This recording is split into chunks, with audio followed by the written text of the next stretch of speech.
যে ন্যাক্কারজনক ঘটনা ঘটিয়েছে, পুলিশ বাহিনীর সদস্য বিশেষ করে ওসি এবং এএসপি সার্কেল,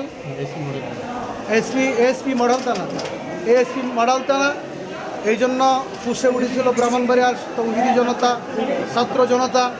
এই জন্য আমরা হরতাল ডেকেছিলাম। আমাদের দাবি ছিল এই দুইজনকে অনতি বিলম্বে প্রত্যাহার করা। আমাদের এই প্রথম শর্ত সরকার মেনে নিচ্ছে এবং সর্বোচ্চ পর্যায়ের যে কর্মকর্তাবৃন্দ, আমাদের বিভাগীয় প্রধান ডিআইজি মহোদয় আসছেন, র্যাব সিও আসছেন, বিজিবি সিও আসছেন এবং ডিসি মহোদয় সহ কর্মকর্তা এসেছেন এবং এসে 2 ঘন্টা পর্যন্ত দীর্ঘ আলোচনার পরে এর পূর্বে ওনারা 2 জন সেই কর্মকর্তাকে প্রত্যাহার করেছেন এবং ওনারা আশ্বাস দিয়েছেন ভবিষ্যতে তদন্ত সাপেক্ষে তাদেরকে আরও শাস্তি ব্যবস্থা করা হবে।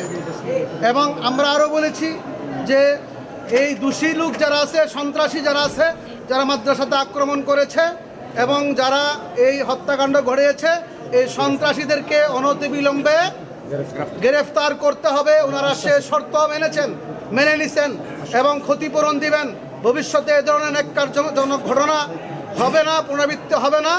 এই সমস্ত শর্ত সাপেক্ষে আমরা যেহেতু ইসলামের শান্তি ধর্ম, আমরা শান্তি চাই, দেশের শান্তি চাই, এই শর্তে আমরা এই আগামীকালের হরতালকে প্রত্যাহার করে নিলাম।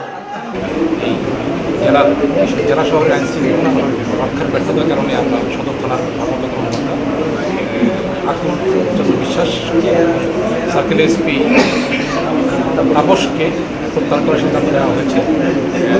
ওনারাও কথা দিয়েছেন, এখানকার যারা মাদ্রাসার কর্তৃপক্ষ তারা কথা দিয়েছেন, তারা যে আগামীকাল হরতাল ডেকেছেন তারা এটা সম্পূর্ণভাবে সমাধানের জন্য তারা এই চেষ্টা করেছেন।